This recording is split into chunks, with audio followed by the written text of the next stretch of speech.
to create real and lasting change in our life, in order to experience real deep clarity, coming into contact with elemental forces is really important. It's really important to get underneath the circumstantial and transactional aspects of life and look a little deeper. Come into contact with not only truth, but deeper truths. To really get underneath, why are things the way they are? Why have things been the way they've been? Why are things likely to continue being the same? On this journey of self-awareness, on this journey of knowledge, on this journey of truth, there's always ever more truth we can encounter. There's always ever more depth we can experience. There's always more. And it's this more that beckons us on, that leads us to keep going, keep trying. Know that in life, nothing is ever fully complete. There's always something that needs to be done. There's always something that's going to happen. It's this perpetual journey, this perpetual learning, this perpetual growing that really keeps us going, that gives us hope, that gives us something to strive for. Because ultimately, if we believe we had all the answers, if we believed everything was already clear, if we believed there was nothing to do, then that in and of itself negates existence. If there's nothing to do, if there's no reason for being, if our life is simply experiential from a thought and sensory perspective, that in and of itself creates a latent sense of meaninglessness. That in and of itself ultimately doesn't point towards hope, really points more towards stagnation, really points more towards a stunted state of where our own overconfidence, our own hubris, our own delusions lead us to think there's nothing really to do here.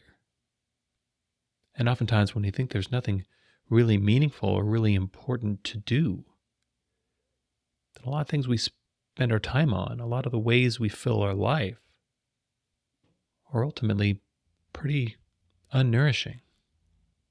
Then when there was not a sense of meaning, a sense of calling, a sense of union that we're trying to achieve with something bigger than ourselves, then ultimately our lives end up being pretty small.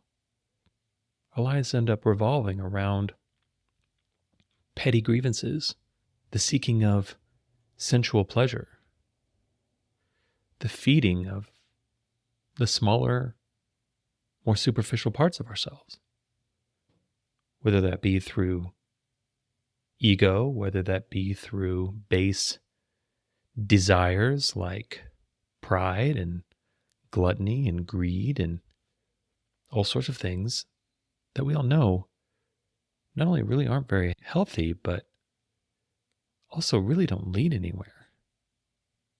It's really easy to get lost in life when, if we're really honest with ourselves, the things we're seeking don't really mean that much to us. When the things we're achieving don't really leave any lasting positive effect on us. That the thing about going through life simply from a purely pleasure-driven perspective is that ultimately, once that pleasure is achieved, we need more. Because any sensory pleasure, any gain found through our own self-indulgence, our own self-centeredness, anything that ultimately is just for our own pleasure and isn't shared in any way rings hollow, rings empty, isn't ultimately satisfying. I think one of the beautiful things about progressing through life is that at a certain point, often around mid-age or so, this starts to become more and more obvious. more and more obvious that the things we're seeking might not be the things that we've learned to seek, may not be the things we found ourselves successful in seeking and attaining. There's something more. There's something underneath the physical. There's something underneath the sensory.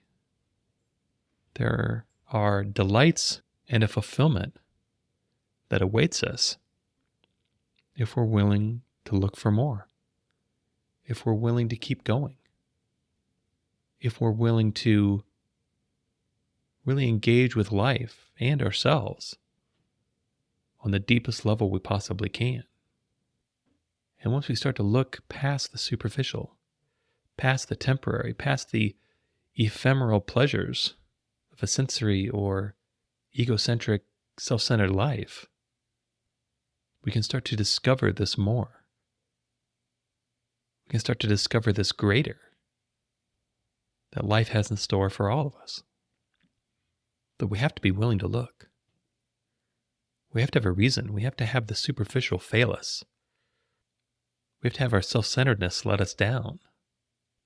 We have to let our self-satisfying behaviors betray us in some way to look for something more. We have to look at the subtle yet persistent disappointment that living a life based on the pursuit of things that don't in the end really mean that much to us, having run its course. We have to experience that empty feeling. We have to experience that burnout. We have to experience that sense of gripping and holding on to things that don't really serve us, that we may not even really want, to actually endeavor to look for more, to eventually discover not only that there is more, but seemingly there's infinitely more. No matter how deep we are, we can always go deeper. No matter what truths we encounter, there are always deeper truths. There's always a reason to keep going. There's always more in store for us. Growth is always possible.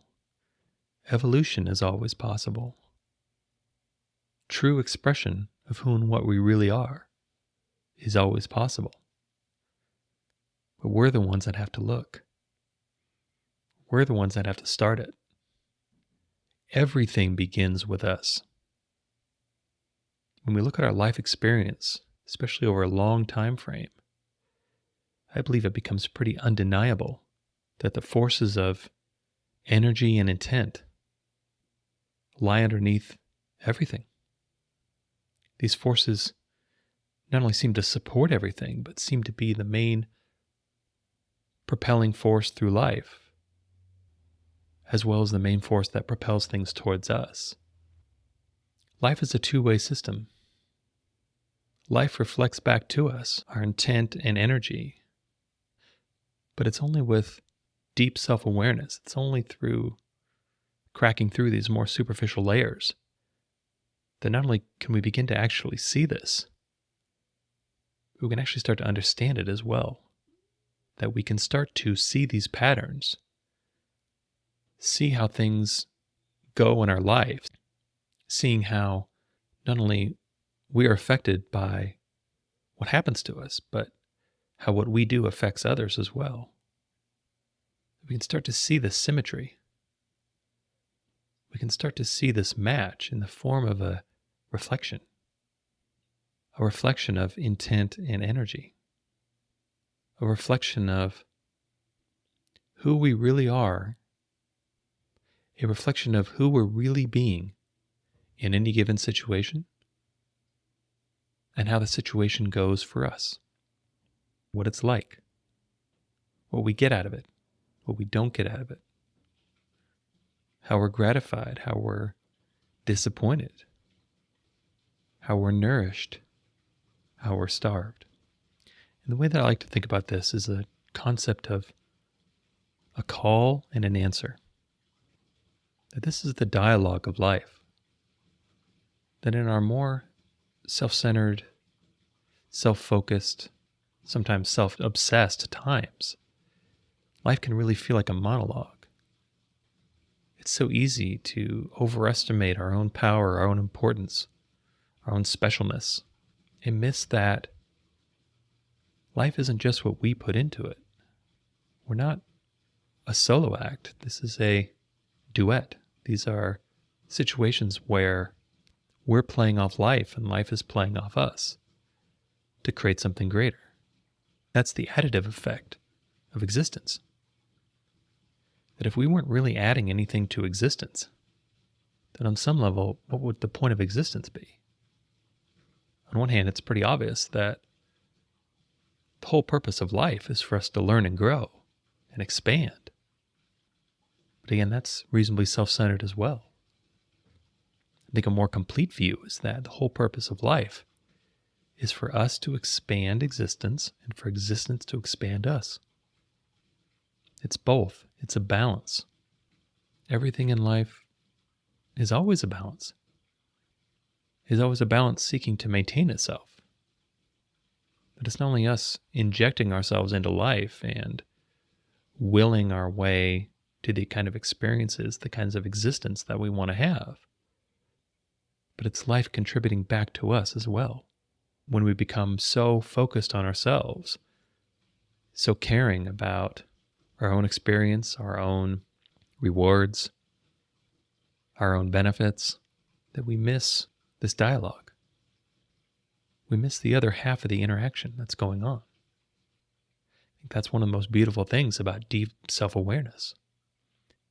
It's almost a paradox, but the deeper we go within ourselves, the more of our true self we really discover. The more we discover unity with everything else as well. That going deep enough, we descend past the levels of the individual and start to discover levels of the collective. We break through our own individualized, selfish, self-centered needs and identity even. And we get access to a whole. We start to learn that whatever exists deep inside of us, whatever feels the most true, the most real, the most permanent, exists in everyone else as well. We start to realize that these concepts of spiritual energy, of higher power, of source, of universe, of God, whatever we want to call it, isn't any particular one thing. It's a part of everyone. It's a part of everything. That's why when we seek it on the outside, we can never find it. We can never find the perfectly representative, perfectly imbued person, place, or thing. Because the higher power, the highest power, doesn't exist as an individual. It's in all of us. That seems to be a pretty critical aspect of the game of life, is to be dropped into this existence, thinking we're looking for one specific thing, one specific source of clarity and wisdom, guidance, calm, peace, equanimity, joy, appreciation. And we seek and we seek and we seek, trying to find this hidden individual, this hidden source, this hidden peace that will unlock everything for us. But as long as we're seeking on the outside, we'll never find it, because it doesn't exist there. We already have a piece of it inside of us. And the more we connect with that piece inside of us, the more we inherently connect with that piece inside everyone else too. Inside of everything else. That's the mystery of existence. That's the paradox we need to pierce.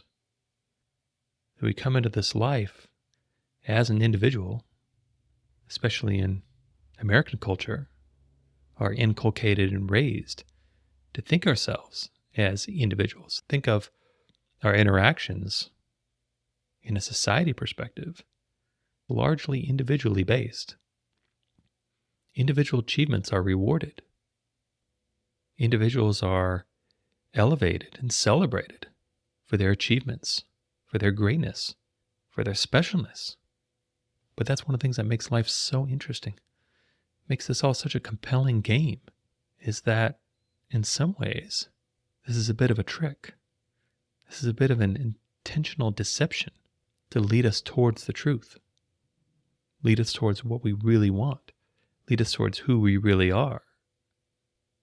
That as long as we're seeking to be the greatest individual, we miss out on the participation and the contribution to the collective.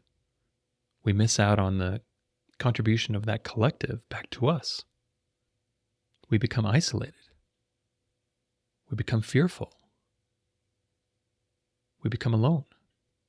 Our abilities to connect with this deep, original part of ourselves become stunted because we overdevelop these ideas of individuality, these ideas of ourself being the individual person and body and personality and thoughts and opinions, tastes and quirks and everything else that we're walking around with. But this seems like a bit of a game. It seems like this is part of the great mystery, that how is it that we can be born into these individual lives, yet at the apex of individual achievement, we don't really feel whole. We don't really feel complete. We need more. We strive for more. We're desperate for more. And sometimes the more individual achievement we attain, the more desperate we get. The more desperate we get to not only attain more, but to protect the attainments that we've achieved. Because as an individual, we're so incredibly vulnerable. We're so incredibly vulnerable to losing what we have. We're so incredibly vulnerable to the slights and the attacks of others. We become so incredibly vulnerable because we've lost our oneness. We've fallen into the trap of other, into the trap of different, in the trap of unique. And of course, all of us are unique expressions. But they're unique expressions of the same fundamental energy, the same fundamental being, the same fundamental thing. We're all unique prisms for the same fundamental light. As we go deeper and as we explore more, we realize we're not so much in the ways that we bend this light. We are the light. We find our way home. We find our way to peace. We find our way to connection. We find our way to union by identifying with and expressing this more fundamental part of ourselves, by realizing that our life experience is energy flowing back to us based on the energy we were flowing with. We take the ride that we buy the ticket for. What we intend to create tends to happen. Over a long enough time scale, this feature becomes universal. Life is always giving back to us what we put into it. Life is always answering the call that we're putting out, but really getting to knowing what this call is, really knowing what we're actually asking for, what we actually want, can be pretty tricky business. We really have to get under all sorts of ideas about ourselves that may not actually be true. We may have to really identify and confront and move beyond delusions about life, delusions about ourselves, delusions about others that we maintained and perpetuated perhaps for most of our lives. To really be able to see our life as a whole, we have to be able to see this unity. We have to be able to see that what we're putting into life, life is answering. Life is fulfilling us, whether we like it or not. And so when we look at our lives, we look at the course of our lives, when we look at what happens to us, especially trends over long periods of time, it's important to ponder this idea of the call and the answer. What sort of energy and intent are we going to life with? And how is life fulfilling that for us? If we go into life with a spirit of service How are we being served? If we go into life with a spirit of fear, how is life fulfilling and justifying that fear? When we go into life with a sense of self-centeredness, how is that self-centeredness being nurtured to grow even greater? Life gives us what we ask for. But the hard part is really figuring out what we're actually asking for. Really knowing why we're doing what we're doing. Really knowing what we're trying to get. Really being honest with our own intent. It's a very difficult thing, this self-honesty. Honesty itself is very difficult. Oftentimes, dealing with difficult honesty can feel like a real lose-lose situation, of where we'll not only create harm outside of ourselves or to someone else or to something else, but we'll also feel much worse in the process. But ultimately, to live a real life, to live a true life, we don't really have any choice.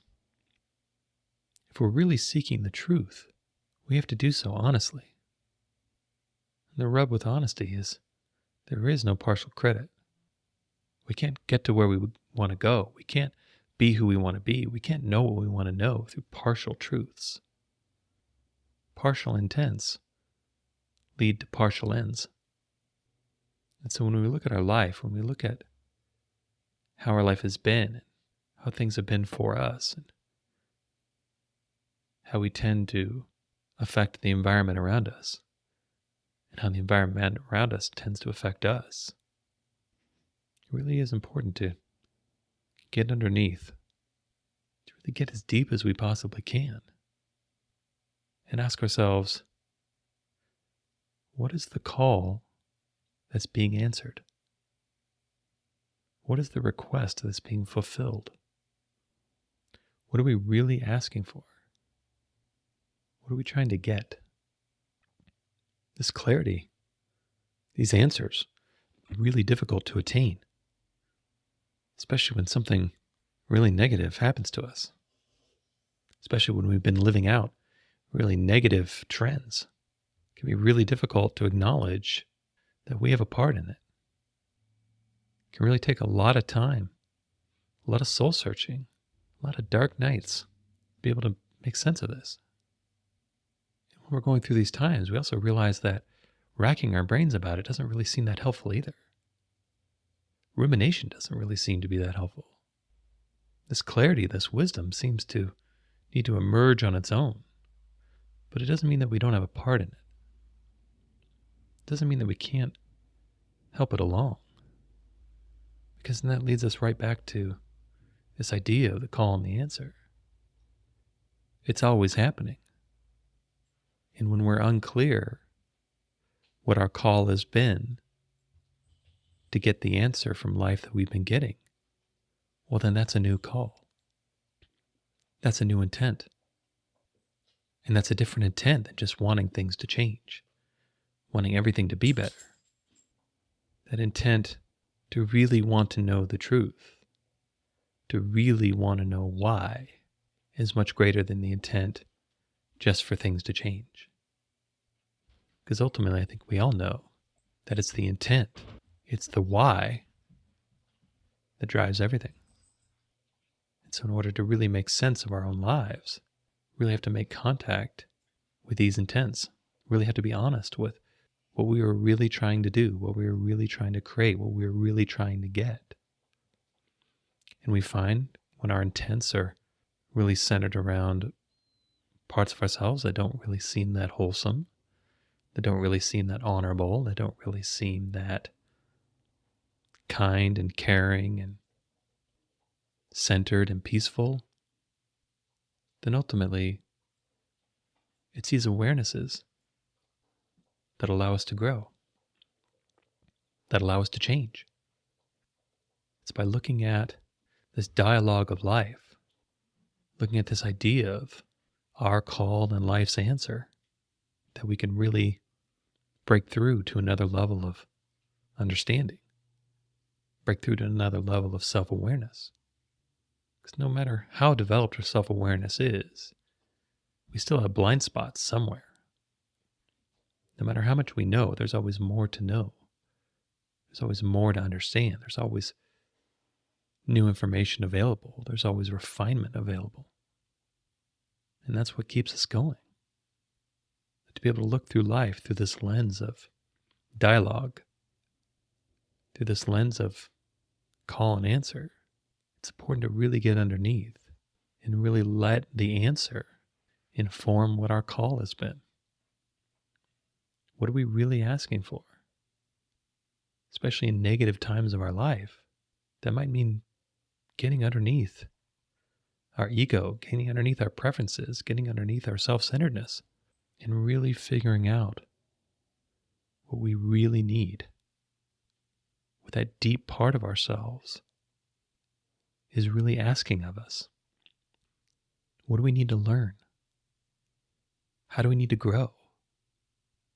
How is this experience encouraging us to be a better person, to be a fuller person, to be a more authentic person? In what ways can these answers lead us to the truth of what we've been calling for? Do we need to have something that we've relied upon let us down? Do we need to experience some sense of loss to reorient ourselves in some way? Do we need to learn that fear, especially held over the long term, really isn't all that helpful? Do we need to express ourselves more? Do we need to express ourselves differently? What adjustments in our life are needed to make our call be a better match for who and what we really are? Because that's the thing about expression. That's a dialogue too. Because expression is more than just our individual contribution. It's also the feedback. It's what comes back to us that makes the whole experience. Just like any kind of performer knows that their performance, their individual contribution, is only part of what the overall performance is. The audience plays a critical role too. It's the contribution from both sides that make it what it is. It's a co-creative process. But that's the thing about creation in general. It's always co-creative. It's always communal. The only individuality involved in creation is from a sense of unity, from a sense of oneness of everyone.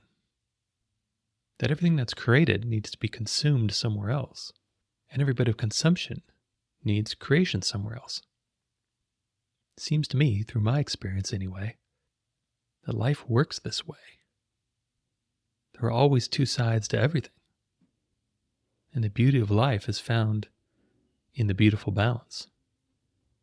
Is found through our own authentic, connected call, and then the authentic, connected answer that comes to us.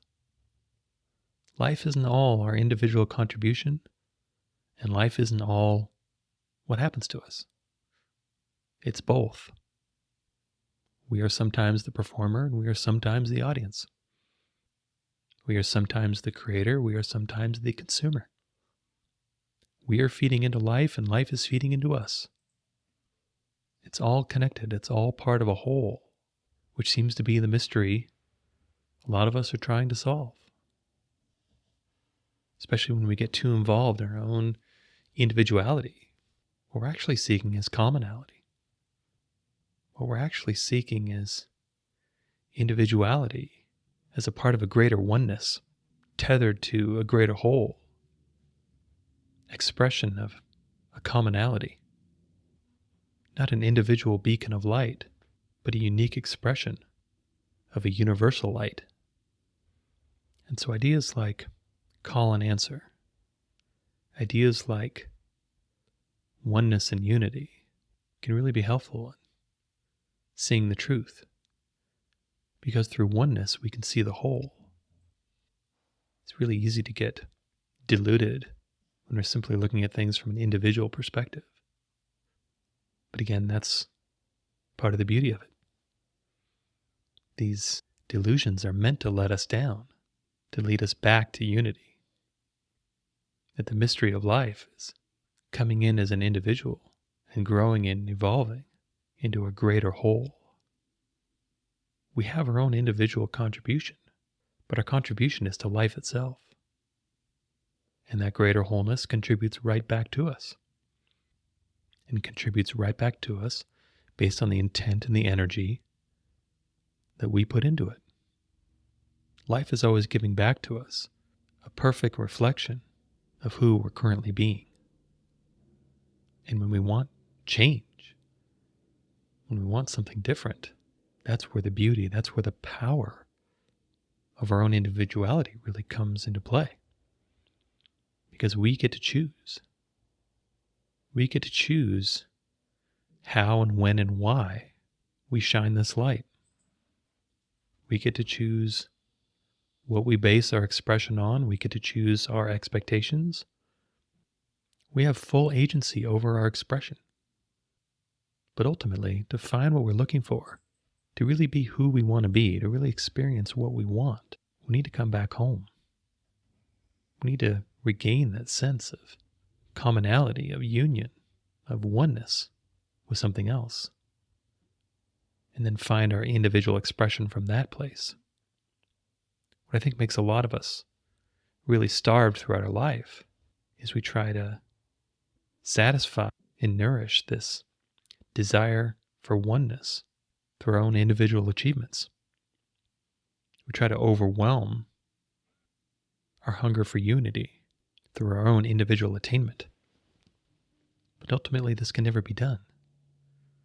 We can never satisfy a hunger for one thing with its opposite, especially when we're out of balance.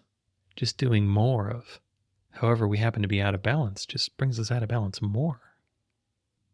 But we're out of balance because we're not seeing the whole picture. We're not seeing our whole selves. We're not seeing our whole environment. We're seeing things often through a lens of individual gratification and missing our part as a greater whole. And oftentimes we can see that missing part most clearly by what we're getting back, by the answer that we're getting. Life is always telling us everything we need to know, but we have to have the awareness and the courage to listen. We have to have the trust and the faith to use this information.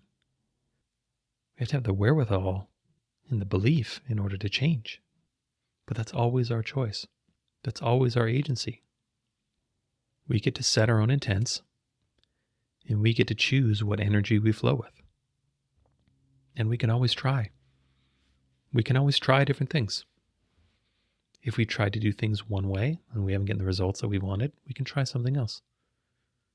If we've lived a very individualistic life, we want to try living a bit more from a oneness and unity perspective, we can try that too.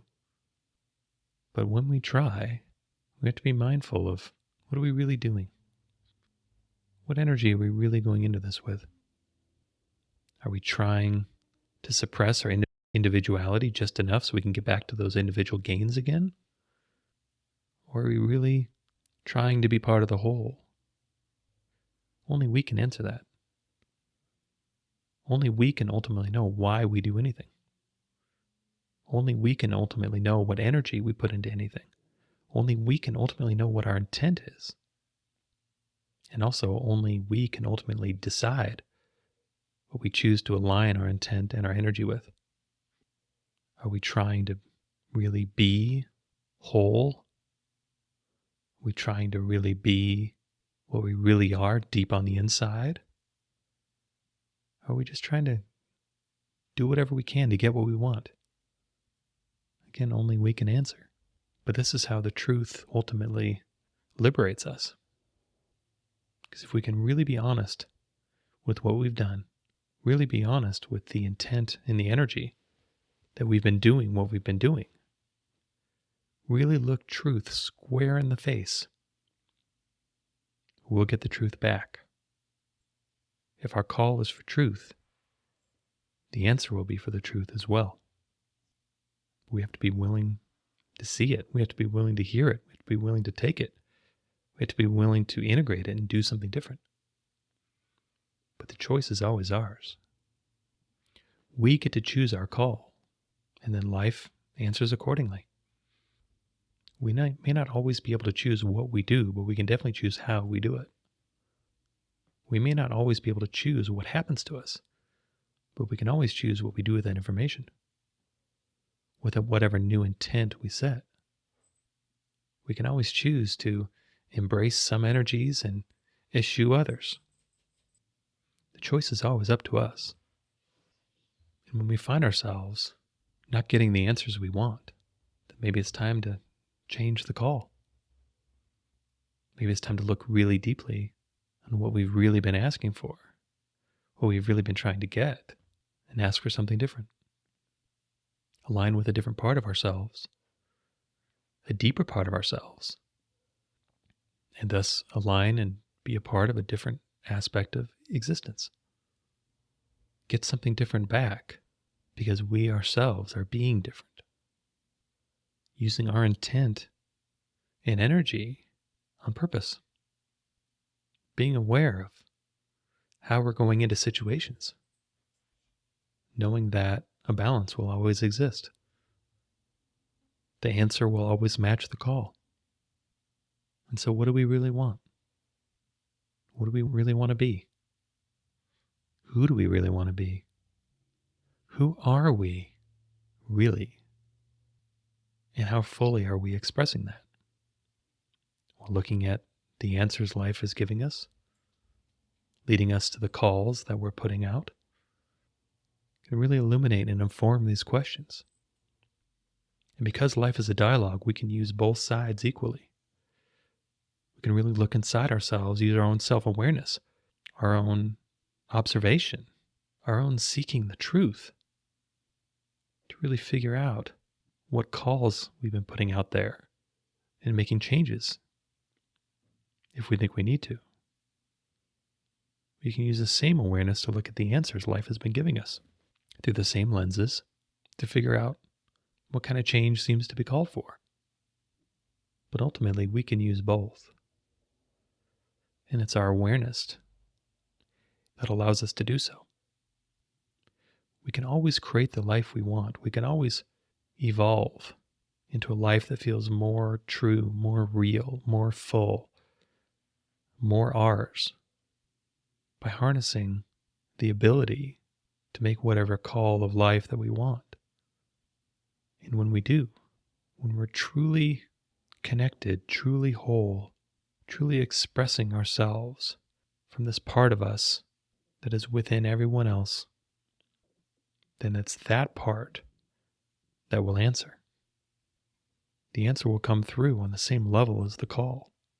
And so when we find ourselves getting answers that aren't on the level that we want to really be on, well, then the onus is on us to call from a deeper place, a more real place, a more whole place. And when we find ourselves making calls from this part of ourselves as part of our real selves, then that same aspect of real life will answer.